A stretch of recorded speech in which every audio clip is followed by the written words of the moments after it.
Well, I receive a lot of emails every week, and let me tell you about my favorite email from this week. This person emailed me and said, you know what, I tried a small group for the first time, and I got connected, and I got to tell you, I realized in all caps, I'm not alone, which was so cool.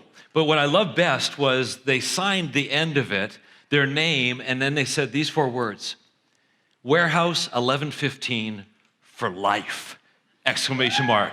And something in me leapt, and I went, oh my goodness, some people are getting this. We want you to find your worship community and to be able to say Factory 1115 for life, Fire Hall 1015 for life, Churchill, for life. We want you to find your worship community. We want you to find your small group community, and that you would be relentless in doing life in circles.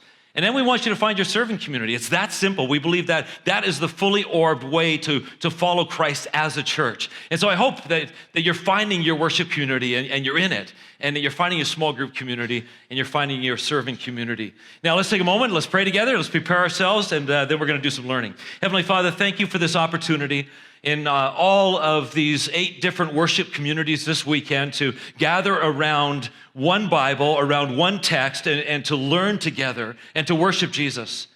And God, I have a prayer for us this morning. God, I pray that those who are feeling afflicted, that you would comfort.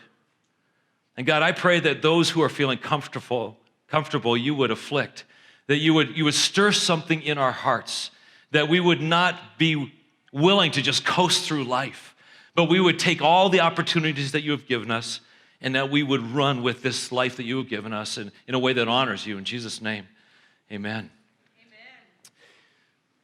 So as he was walking slowly up the old stone stairs, his royal robe gently flowing in the breeze, a slight smile cracked in the corners of his mouth.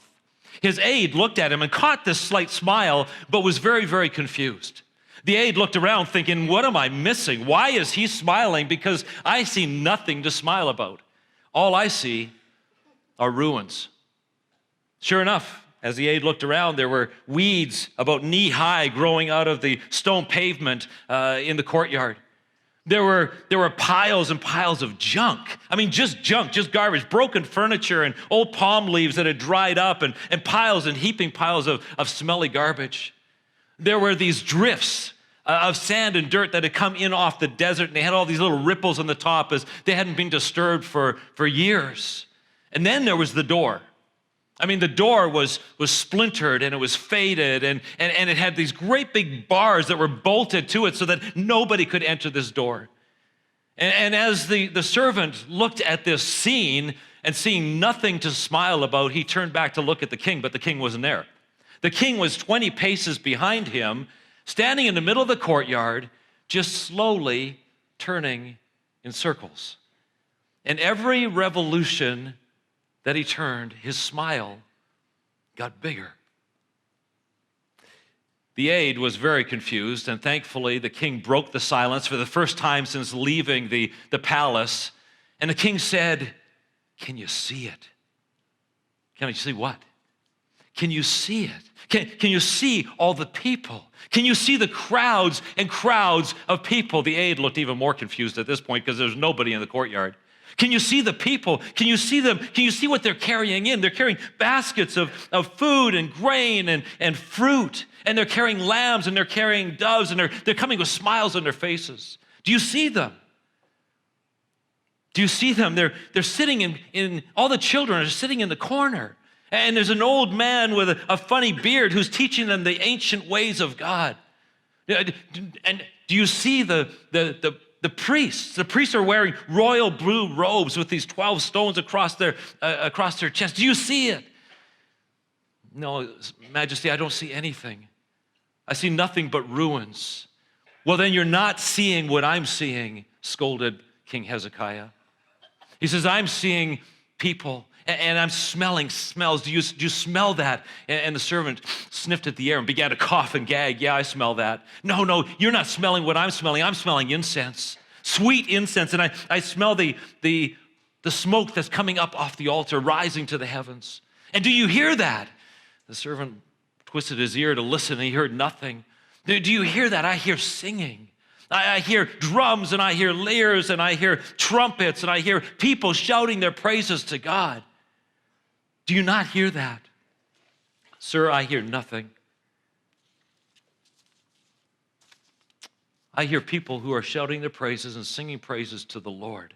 Not wanting to miss anything, the servant was taking some notes, and he says, which Lord would that be, sir? Is that Moloch?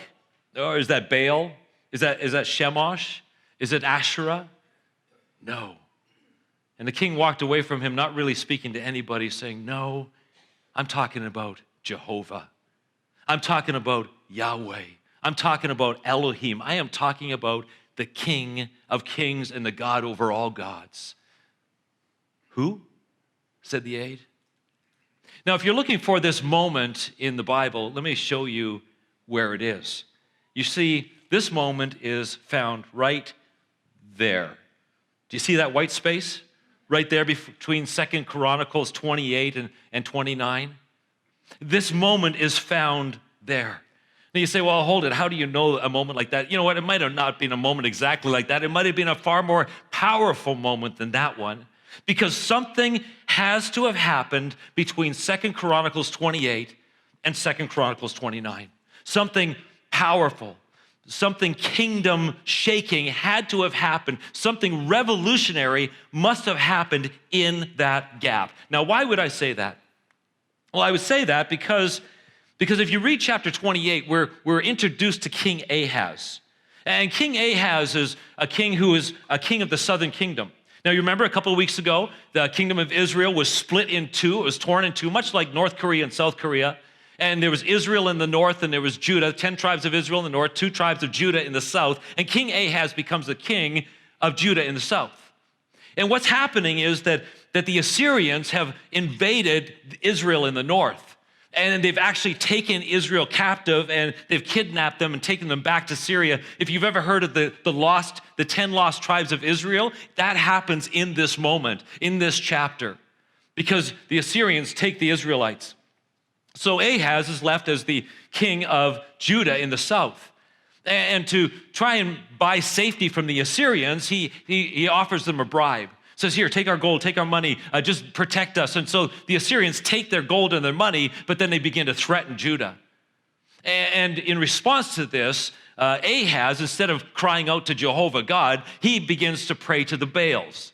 And he begins to pray to Asherah and to Shemosh and to Moloch. Moloch, you remember, was that god that was like a fireplace where they would actually take their children and they would throw their children into this raging fire to appease the gods. And this is who King Ahaz is now worshiping. And so chapter 28 tells us that King Ahab was utterly faithless to God, that he had turned his back on God. And because of that, they had lost 120,000 men in battle. The country was in shambles. Nobody was unified in any sort of way. And he was actually encouraging his people to sin against God. And he was providing spiritual poison to the entire country.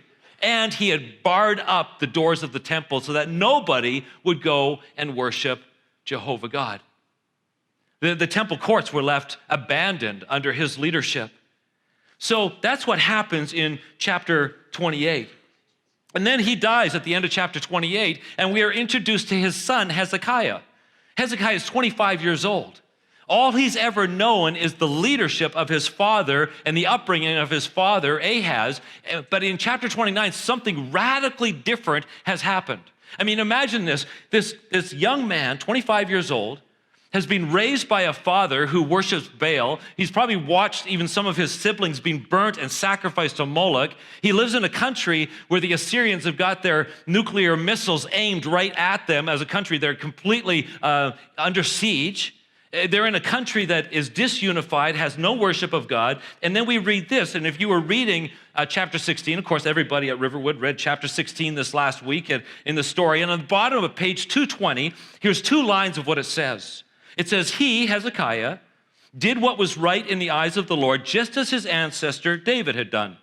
He removed the high places, he smashed the sacred stones, and cut down the Asherah pole, and the Lord was with him. So something had to have happened, something monumental had to have happened between chapter 28 and all this destructive behavior of his father Ahaz, And these lines in chapter 29, where Hezekiah and these two lines that we read in the story actually represent 3 chapters, chapter 29 and 30 and 31, all condensed into 2 lines. Now, you know that the reading of the story isn't so that we can take a shortcut in reading the Bible. It's so that this will drive us back to the Bible. So those 2 lines drove me back to study chapter 29, 30, and 31 of 2 Chronicles. And as we study this, what we find that if anybody had reason to be lying in the corner in a fetal position, completely handcuffed in his leadership, it would have been Hezekiah. He had a horrible father. He had a horrible upbringing. The country was in ruins. There was absolutely no hope. The entire country was ignoring God. And here's a guy who, instead of lying in the corner in a fetal position, rocking back and forth, here's a guy who stages and ignites one of the most powerful revivals that Israel ever experienced. So how is that possible? How, coming from a father like Ahaz, is a 25-year-old king going to bring out of the ruins such incredible revival? Well, as I studied this, three different answers emerged for me. And here's the first one.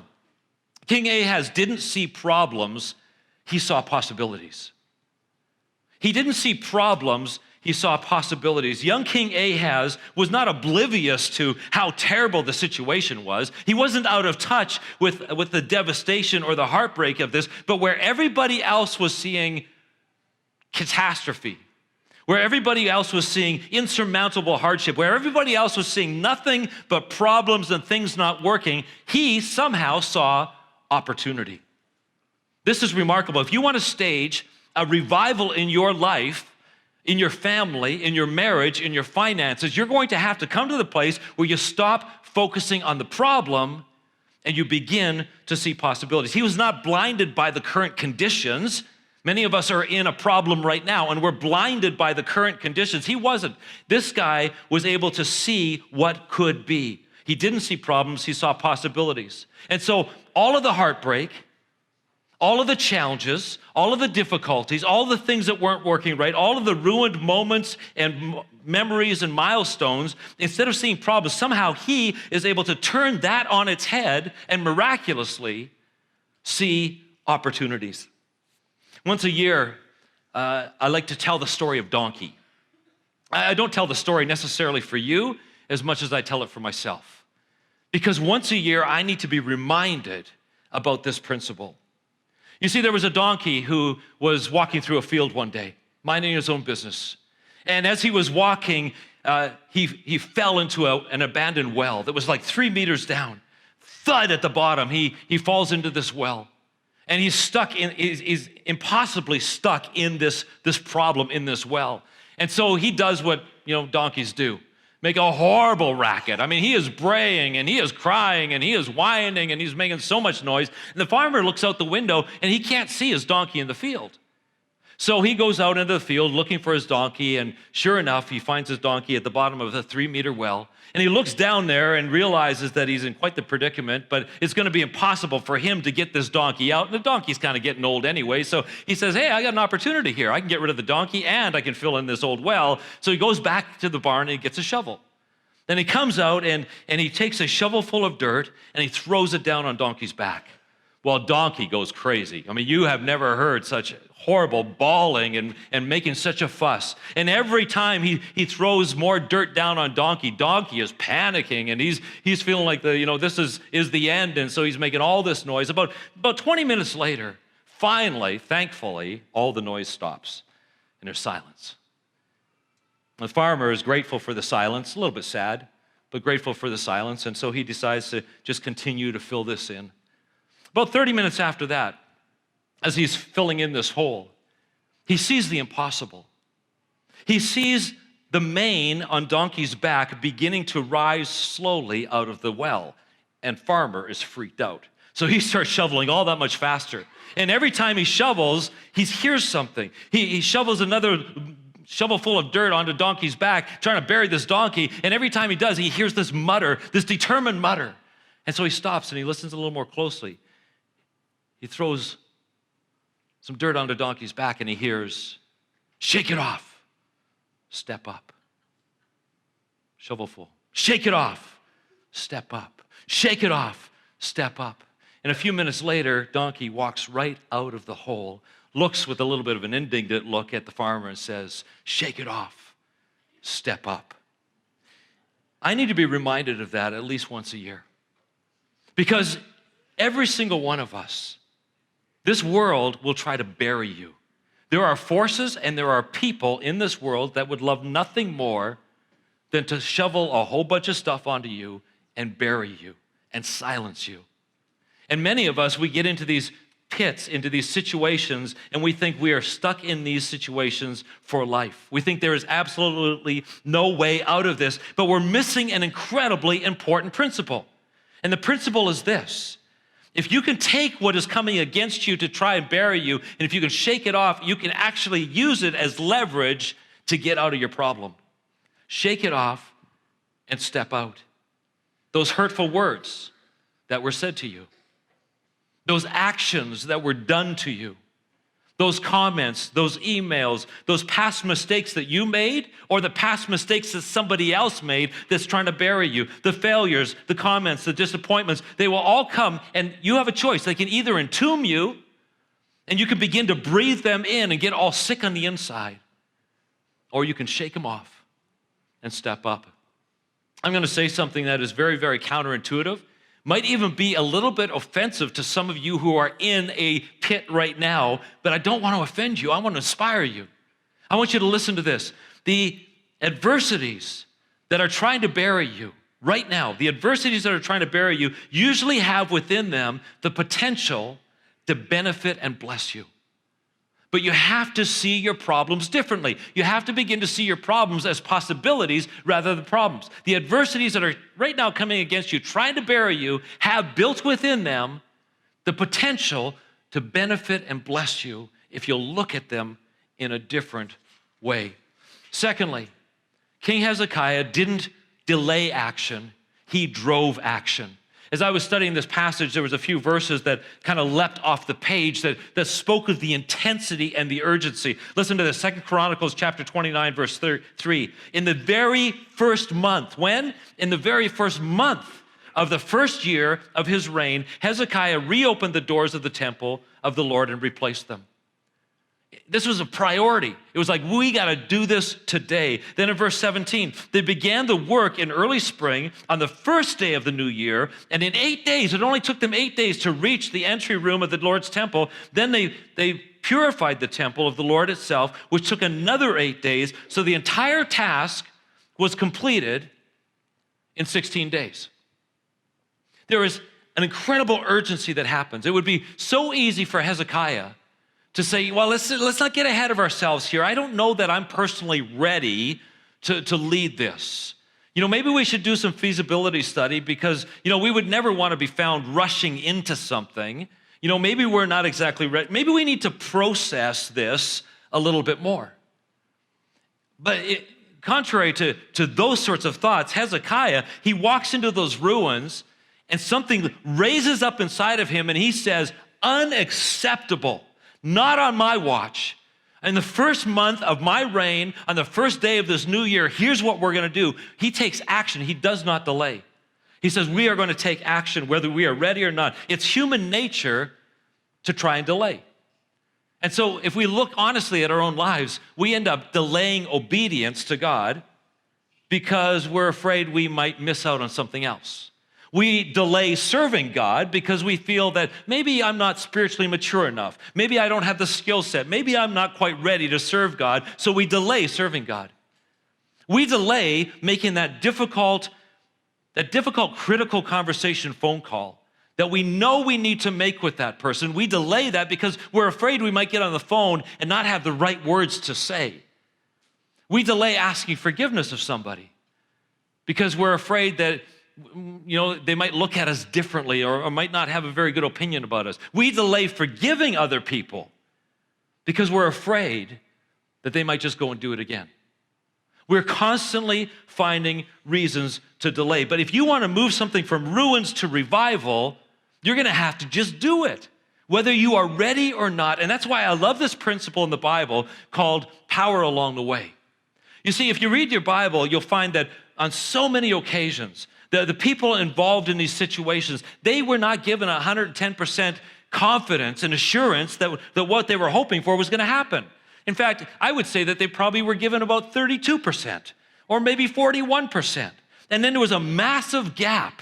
So what's in that massive gap? Well, what's in that massive gap is action.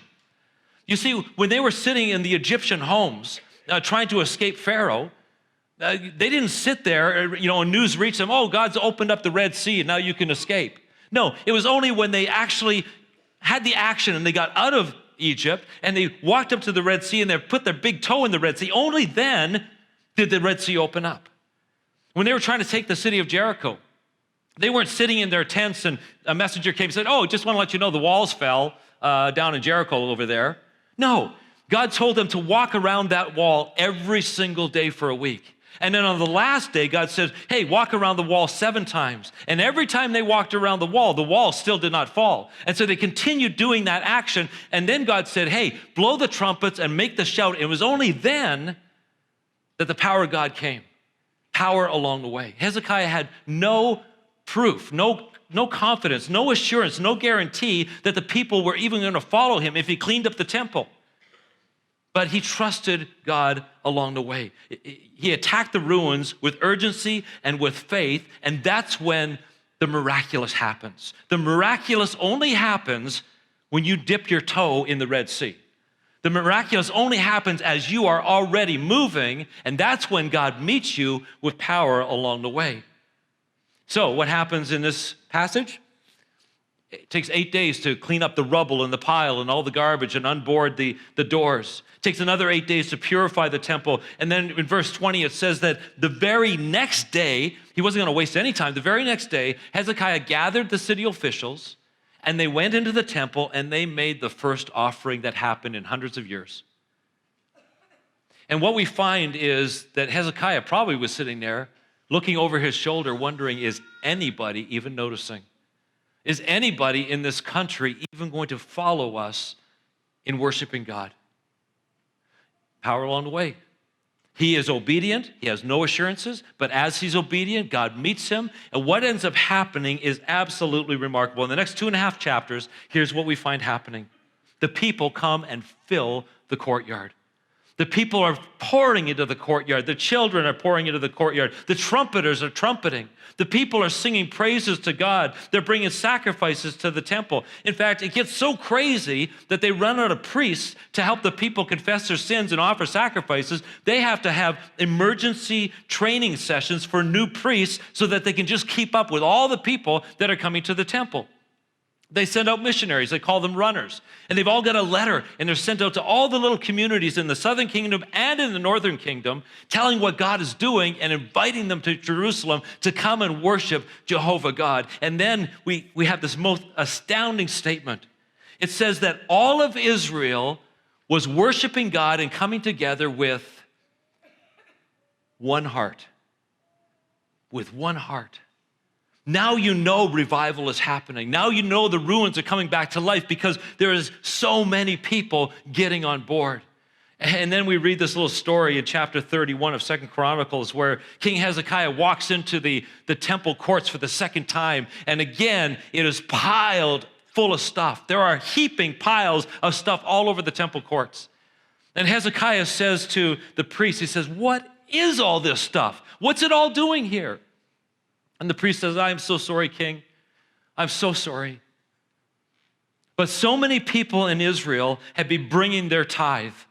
So many people in Israel have been bringing the first and the best of their income and of their harvest, that all this grain, all this corn, all this olive oil, all this honey, all these animals. I mean, it's all just, all this gold, all this money, all this stuff has been stacking up. We got no place to put it. We're being buried alive by the tithe.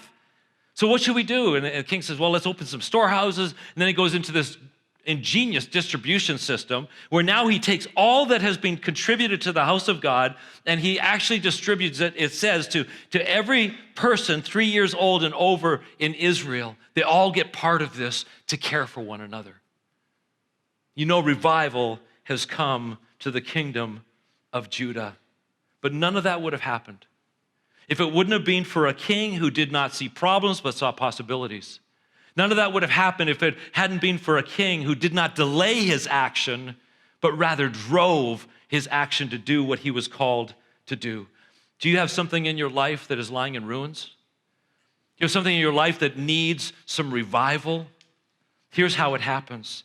It means that you won't have the right words. When you pick up the phone to phone that person to have that difficult conversations, you will not have the right words until you pick up the phone and dial their number and say the first word. That's when the power will meet you.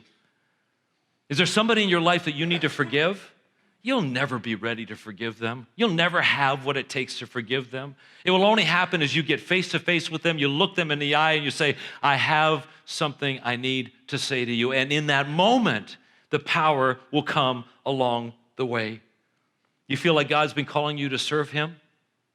Don't sit there and say, God, when you fill me up to overflowing, then I'll go and serve you. No, it's when you're half empty and you step in obedience, you say, I don't know if this is going to work. I don't know if I have what it takes, but God is going to meet you with power along the way, and that's when you are going to experience a miracle. He didn't see problems, he saw possibilities.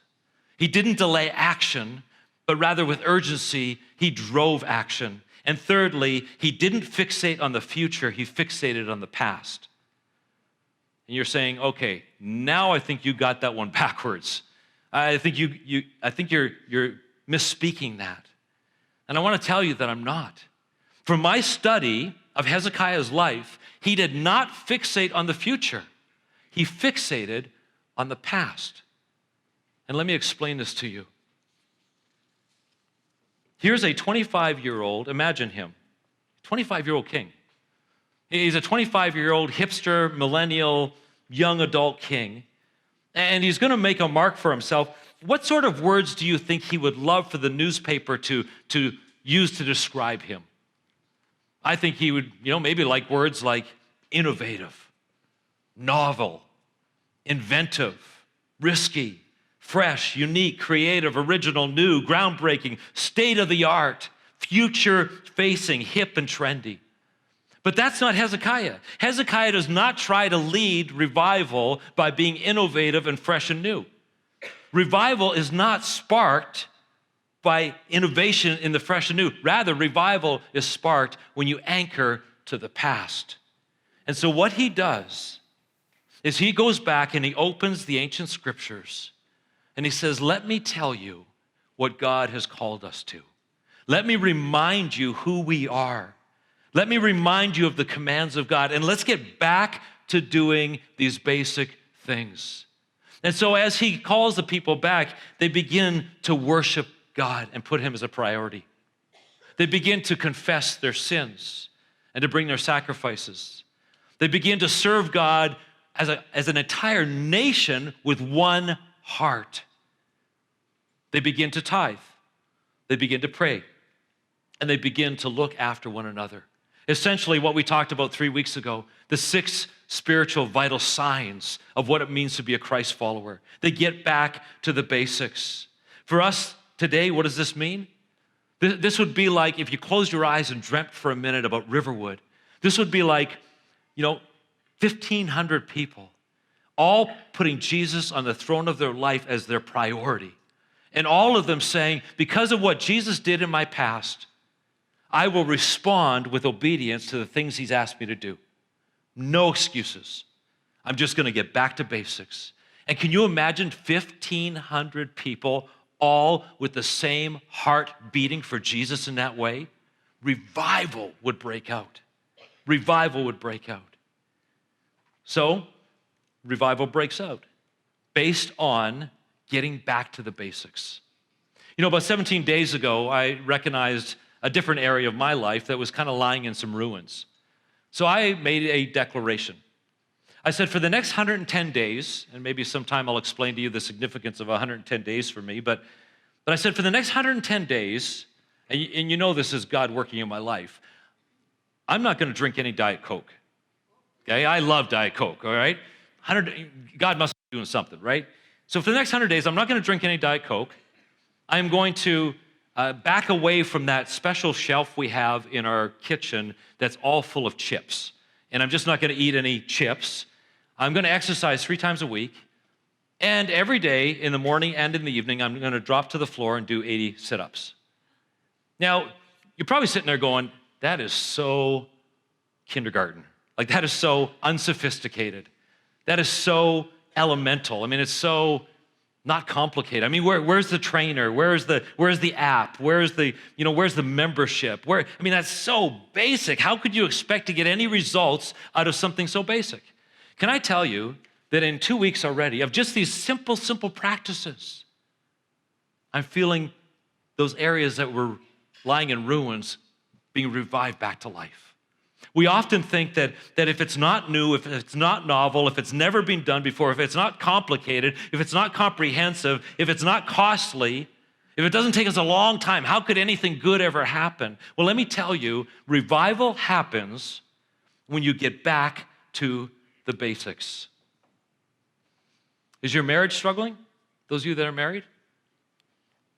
You would say, you know what? The area of ruin in my life right now is my marriage. Let me tell you something. Get back to the basics. Get back to the basics. What did you do at the beginning? Well, at the beginning, you actually looked each other in the eye and you listened to each other. Do that again. Look each other in the eye, take time, face each other, and listen to each other. In the beginning, you told the other person about what was going inside your emotions and your feelings. Do that again. In the beginning, you pursued one another. Do you remember that? Get back to pursuing one another. In the beginning, you dated. You actually phoned up and said, hey, how would you like to go on a date? In the beginning, you wrote sappy love notes and you left little stickers all over the place because you were so in love with that person. In the beginning, you loved them and you respected them. And you might sit there and say, oh, that is so elemental, that's so simplistic. How could that ever change anything? Let me tell you, get back to the basics. Move backwards and fixate on the basics, and it'll revolutionize that area of your life, whether it be your finances, your physical health, or your relationship with God. So the other day, I was talking to somebody at Riverwood, and they were walking me through their ruins. And as I was walking through their ruins with them, I saw the slightest of smiles breaking in the corner of their mouth, and as I looked around, all I saw was disaster. All I saw was disappointment. All I saw was something lying in ruins, but I noticed the slightest of smile breaking on their mouth. And that's when I realized they were looking at this problem, not as a problem, but as a possibility. I recognized in this person that they were sitting there with an urgency saying, I'm not going to delay action, I am going to drive action on this one.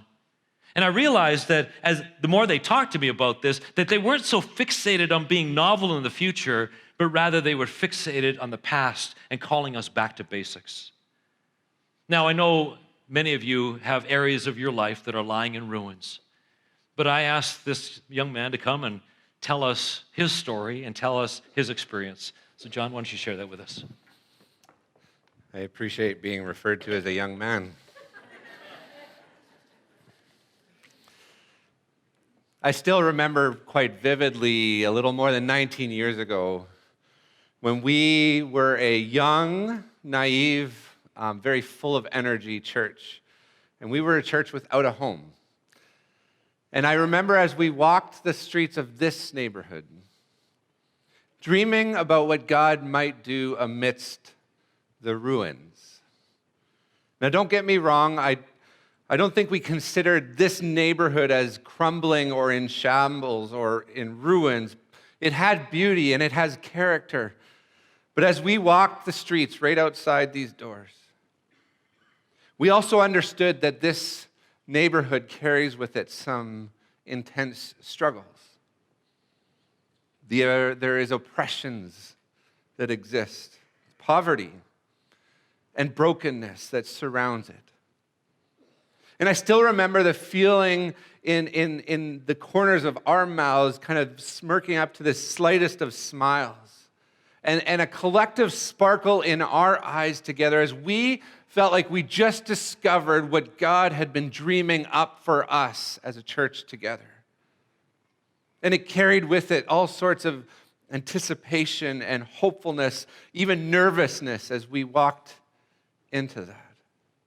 And we believed that out of the ruins that we saw, life was ready to burst. That out of the ruins of poverty, God could breathe into existence dignity. That out of the ruins of broken families, God could breathe into existence healing. Out of the ruins of addictions, God could breathe into existence freedom. Out of the ruins of isolation and loneliness, God could breathe into existence a place where people could belong. And as we walked the streets of this neighborhood, we knew God was calling us to be much more than just a group of Christians gathering in a building, but we were to become known as a place where you could go to find help and support and belonging. A community of people that were marked by their extravagant love being put into action. A safe place where the most vulnerable and broken could find a home to heal and to belong.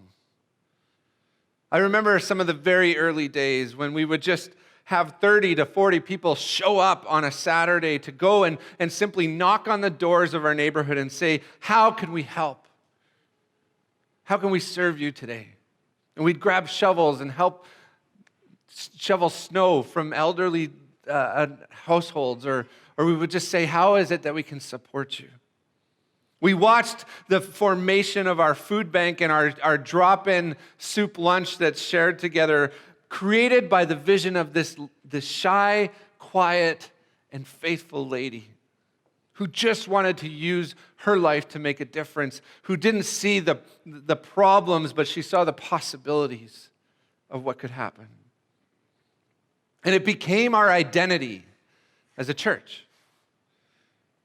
A church that served its community.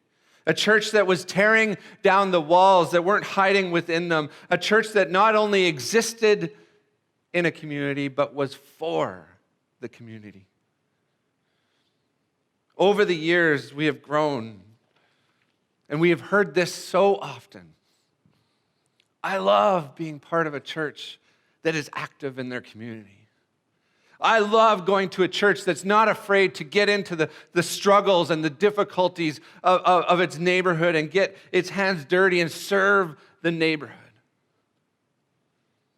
Church, God has given us unprecedented opportunities to be Jesus to people that need to hear that they have value and that they are loved. Let me give you a glimpse into the kind of opportunities that we have as a church. This last week, a lady reached out to us. She called Jen, who's our women's program director of the Refuge. And the Refuge is a program for women here in Elmwood. And it's there to support moms, and it's there to support women that are battling addictions, women that are in domestic violence. It is a remarkable and beautiful expression of the church being present in some of the most difficult circumstances.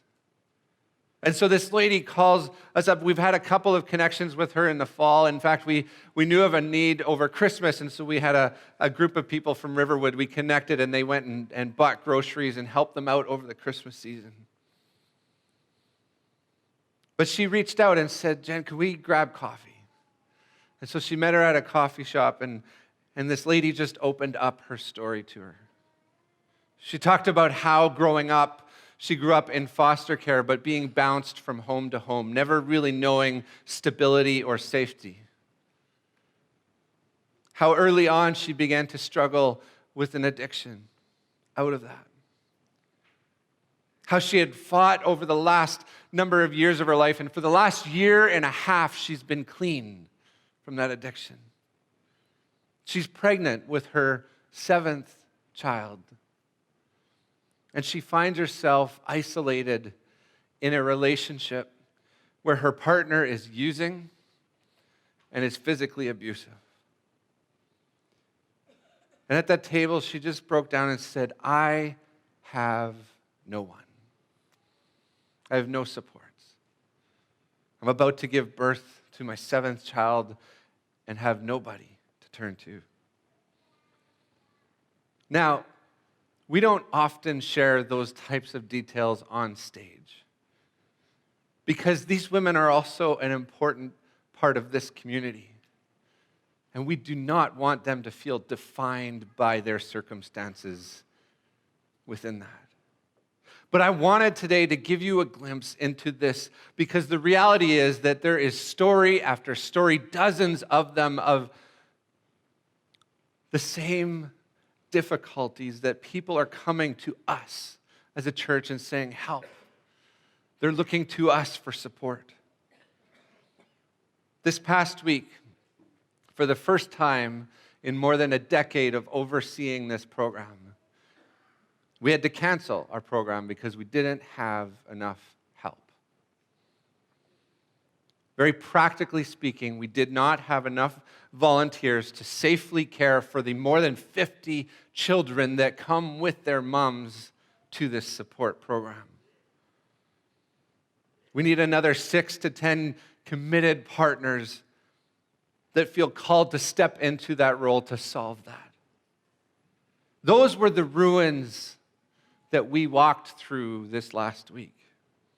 And I know it might not sound all that eventful to just simply say, hey, we had to cancel an evening of programming. But I want you to understand that for so many of these folks that are reaching out to us for support, that are knocking on our church door and asking for help, these programs, these communities have become so vital. They are a lifeline to them. For many, it is the one place they know that they can feel supported, the one place they can come to and feel connected and safe, the one place they can discover that they have value. And so as we sat in my office and we walked through these ruins together, Jen, our refuge director, said something to me that gripped me. She said, until these women, some of these women learn about their value, learn that they are worth something, they will never be able to step out of the brokenness that they find themselves in. Do you hear that? We, as a church, have the opportunity to speak God's value into people who have only heard about how worthless they are or how forgotten they are, that all of life's circumstances have taught them that. And we have the privilege of these folks coming and knocking on our doors, looking for hope and support and help, and we get to tell them that God dreamt them up, that God has gifted them, and that they are full of potential, and they actually carry the image of their Creator within them. This last week, as they were knocking on our door, we had to look them in the eyes as we turned the sign over to say, closed, we're not available, sorry. That was the heartbreak. Those were the ruins that we found ourselves in. And yet I stand here today with the slightest of smiles growing on my face because I know that in our midst, in this moment, God is able to breathe life into that.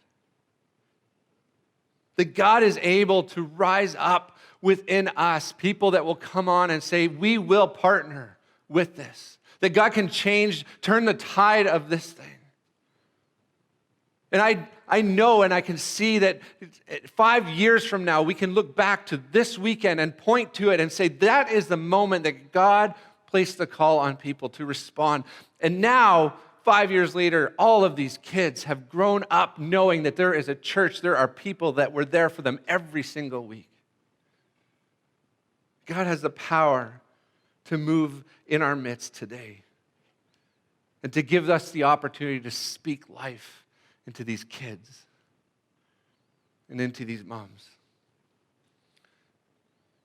And so today I call us to revisit the past, to look back and re-anchor ourselves to what God called us to be over 19 years ago here in this neighborhood. Today at our refuge program, we have an acute need to address this. We need to solve the child care issue today. But as I step back, I think that today we need to revisit the fact that God has given us an identity as a people that ought to be marked by extravagant love that's moved to action on behalf of the vulnerable in our neighborhood across the board. To move themselves into action and to revisit the truth and the reality that God has called us to be a people that showcase hope and that turn the lights on so that people can see there is a place to belong. Thank you. You want to move something from ruin to revival? You're going to need to stop focusing on the problem and start seeing the possibilities. You're going to need to stop delaying and start driving action. You're going to need to stop feeling the pressure to be all innovative, and you're going to have to anchor yourself in the basics of the past and start doing those things again. But there's one more element required for true revival. Masses of people. Masses of people. Revival doesn't just happen when only 5 or 6 people get it. It's when everybody with one heart gets it. It's when the entire Riverwood family says, I got nothing better in life to do than to put Jesus as number one and to serve him with my whole life.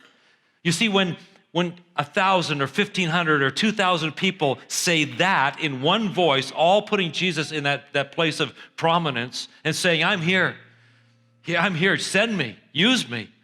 I don't have the confidence, but I will trust God for power along the way. When everybody does that, the courtyards in the temple are stacked with resources, sky high. That people don't even know what to do with all these resources because there's so many resources to minister to this world. And revival breaks out and lives are transformed. If you have something in your life today that needs to be revived, this next 5 minutes as we close our service is a song for you. Allow it to soothe your soul, allow it to inspire you, and at some point, we'll be calling you to declare that God is a God who takes the ruins and brings new life out of them. For all of our other worship communities, you're going to take a moment to sing this song along with us in your own community. So God bless you.